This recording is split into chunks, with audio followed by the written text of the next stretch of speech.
My Year of Rest and Relaxation was a novel written by Ottessa Moshfegh, published in 2018. Perhaps unintentionally predicting the COVID novel, the story follows an unnamed protagonist isolating herself in her Upper East Side apartment in New York City for a year, beginning in the year 2000. Her goal is to take as many pills as she can to keep her within a sleep state, thus negating her waking experience in this year as much as possible. She's assisted by Dr. Tuttle, a psychiatrist who enables our narrator's poor impulses, Trevor, an abusive Wall Street boyfriend, and Riva, a manic overachiever, to contrast our protagonist's depressive static behavior. In sum, this year is a case study, the form of which allows the reader to have multiple takeaways in its plot, its psychology, its style, and its implications. The plot accelerates towards a disastrous conclusion. The psychology is clearly influenced by the bell jar, to which I think this novel is an attempt at a modernization of the story. Its style is magnetizing, wretched, selfish, trite, and acerbic. Its implications are nothing less than what truths were always latent in the human experience. I love this novel, and in this video I'd like to explain why. There are some minor spoilers throughout, and then some major spoilers at the end, so you have been warned. I suppose we had better start with our narrator. The reception from layman readers about this novel is to be expected. If people despised the book, then our central character turned out to be the reason why. People hated her, and I think for good reason. She displays, either personally or professionally, many features that would push us away from interacting with her on a regular basis. She is dirty and unhygienic, intentionally so, which is perhaps more concerning. She seems to absorb all light, preferring to be thought of, and so is a terrible listener, especially to her friend Riva. Her affection for Trevor comes from a position of low self-respect. Her relationship with her parents would have us raise several red flags. Her relationship with Whoopi Goldberg would have us raise several red flags. Her decision to perform a self-medicated rest cure is one we likely would not agree with, especially when paired with Dr. Tuttle. Some of the prescribed medications I had heard of, some of them I had not. Virtually none of the reasons Dr. Tuttle gave were reasons I felt to be of sound scientific understanding, or of any sort of understanding of our main character and her psychological makeup. And to add to all of this, that our character is pretty, somewhere between Angelina Jolie and Kim Basinger, not to mention wealthy by inheritance. And what you have is a combination of reasons why you, the reader, would not like the person telling this story. We should, however, keep in mind several ideas whenever we're faced with off-putting characters. First is that characters are not real people. Like plot, or setting, or tone, a character serves a function. Why make a character like this? The existence of such a character in the year 2000, just before 9/11, helps to contrast with Riva. We have two types of women. Though neither of these women exist in real life, we can likely imagine in our lives women who veer closer to one of these polar regions, in the form of these two drastically caricatured women. Our narrator is, at rock bottom, depressed. Her relationship with her parents was one ushered into, it seems, with sleeping and substances. Her parents either neglected her as a child or gave her low affect. Her mother condemned her daughter for ruining her possible tangent life, while her father was stated to have felt more at ease among his students, and seemed to dedicate his life to his biological studies, on life in the abstract, more than life in its concrete form, with his own wife and child. On the other hand, Riva grows into what seems to be a more typical and therefore highly conditional lifestyle of earning love through the process of staying thin, culminating in a lifelong struggle with bulimia, achieving success at work, which transfers over into falling for and having an affair with her boss, Ken. Her addiction to exercise and fad diets has her reeling with jealousy over her friend, our narrator, who seems to come at beauty naturally. Riva wears a one-piece bathing suit and wears a towel around her waist at a girls-only pool earlier in life, and her cliché remarks about how women are the worst judges cements for us that Riva's perfectionism clouds her judgment. Thus, her friendship with our main character is so bizarre that we cannot help but think that it exists selfishly on both sides. Riva sees her friend as a charity case. Our narrator sees Riva as a historical curiosity that she does not have the energy to swat away. Whether you like or don't like these two figures is not important to the story.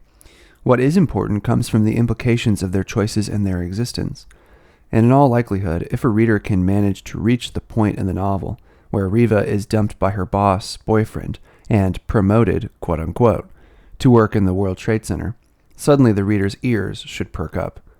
If a reader can make it to that point, I think they could understand all at once what Moshfegh is going for here. However, and I say this explicitly, even if the novel did not take place in the year 2000, and even if September 11th did not occur in this novel, this book would still be fantastic. Because there is always one giant 9/11 attack coming for all of us, and that is the growing dilemma of our own deaths. We might despise the main character, but we do so because we know that life is all too willing to accept such declarations of freedom, absorb them, and move on. That to me is the book's key takeaway. It is startling to me how these two women lead such lonely, heartbreaking lives, and they have such bizarre idiosyncrasies compared to my life. But though these characters don't exist, their plausibly existing at all still remains. Life seems able and willing to accept too much freedom, where a young woman can do all sorts of things, and either luck into an inheritance without having done any of the work to earn it, quote-unquote, or a woman can destroy herself to fit into a societal role, only to find themselves victim to a horrific accident, or a disease, or an untimely death. When F. Scott Fitzgerald states in Gatsby, through Nick Carraway, that he was enchanted and repelled by the inexhaustible variety of life, I suspect it has something to do with this. The function of these characters is to highlight this black comedy, this absurdity, and the novel, as a result, can be quite funny if one puts their ego on the shelf for a little bit and leans into their id. There's a moment where she is talking about Whoopi Goldberg being in Star Trek, and how Whoopi turns everything she is in into a farce, and the reason why she so idolizes Whoopi is for this power. And it feels true, it feels right. The last time I saw Whoopi Goldberg, they were relating on the news of how she farted on an episode of The View, and that is my lasting memory of her. The narrator earned her degree in art history, and her broadsides against modern art are cathartic and refreshing. Her friendship with Riva is deplorable, but her assessments of Riva are not without some merit. It's clear she can see what is going on with Riva better than maybe most of her other acquaintances and colleagues. This is why I cannot truly despise our narrator, but instead have a more ambivalent relationship with her as one brand of cipher on the modern world. It's clear that she is in some form of depression. Her inactivity and low affect would amount to as much. But for her to come out of this depression, which would require months, possibly years of psychotherapy, as well as a commitment perhaps to consistency in work and social life, would be so egregious that I think that too elicits some thinking from us. One critique that has been levied at psychoanalysis and other forms of therapy is the desperation in getting people to simply return to being consistently productive little robots. Anybody who looks at these Amazon warehouse rooms that were built for self-care has got to be under no illusions about this, right?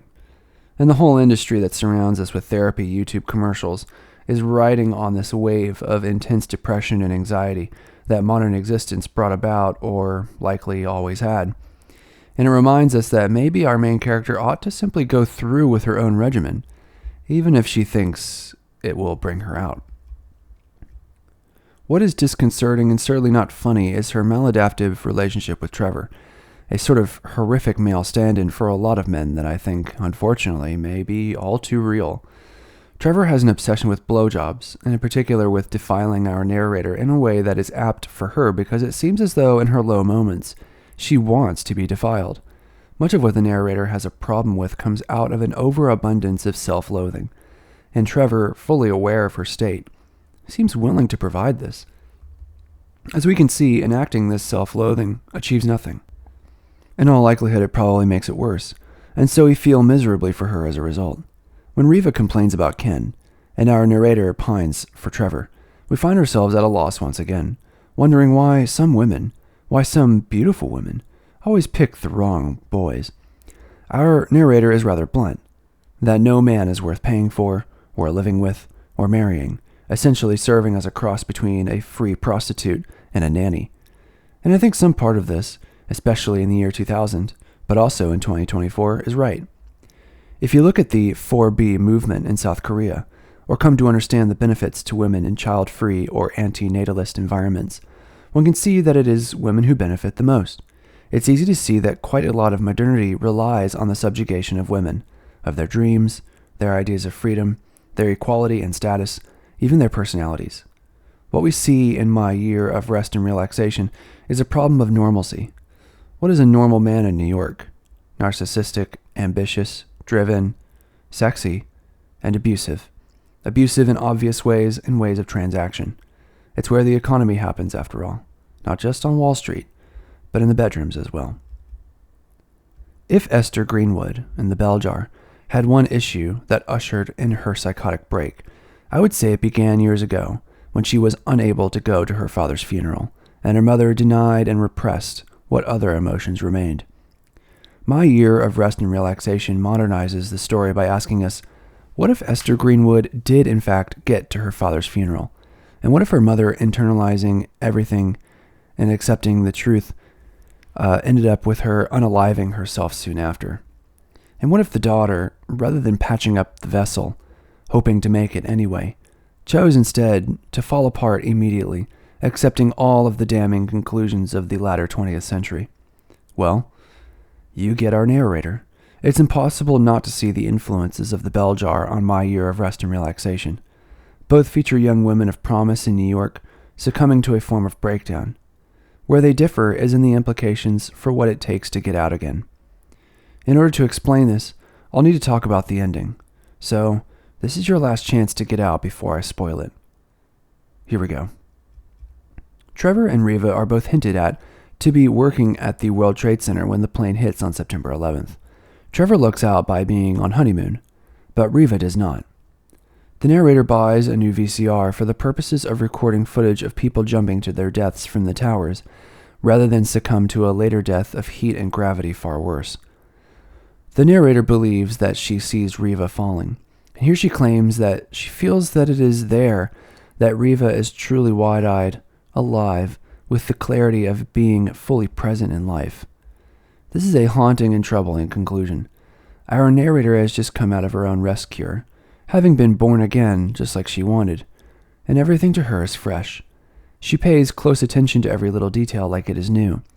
She observes and brings herself to each thing as though it were of the utmost importance. She seems to have successfully rebooted herself. When she visits the Museum of Modern Art, she concludes, time is not immemorial, implying that she understands now that time is present, active, and that no one and nothing escapes it, perhaps inscribing onto the world the contemporaneous view of time discussed by Carlo Rovelli in his two short works. Thus she feels as though what is required to exhibit this feeling is a drastic life experience. She conflates her coming alive with Reva's coming alive just moments before her death. At least, that was how I interpreted it. I don't believe in this answer. This answer to life is often used to excuse much of life's misery. It stipulates that without suffering, life would not seem so precious and interesting and special, that it takes suffering to remind us of life. I think this is a ridiculous notion.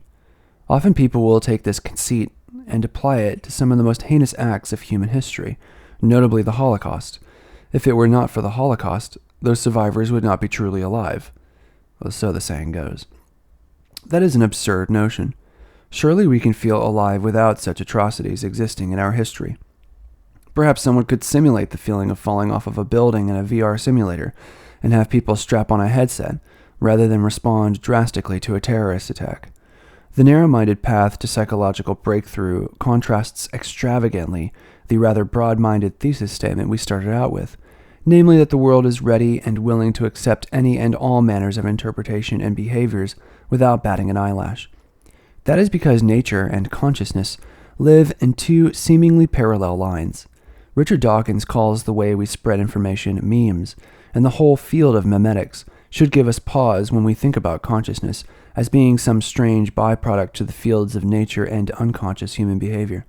So to see our main character draw her conclusions about what it takes to be truly alive, truly present, I find to be abhorrent.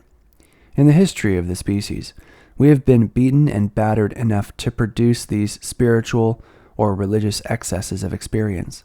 But if I had to choose between suffering and simply a higher quality of life, I would choose quality.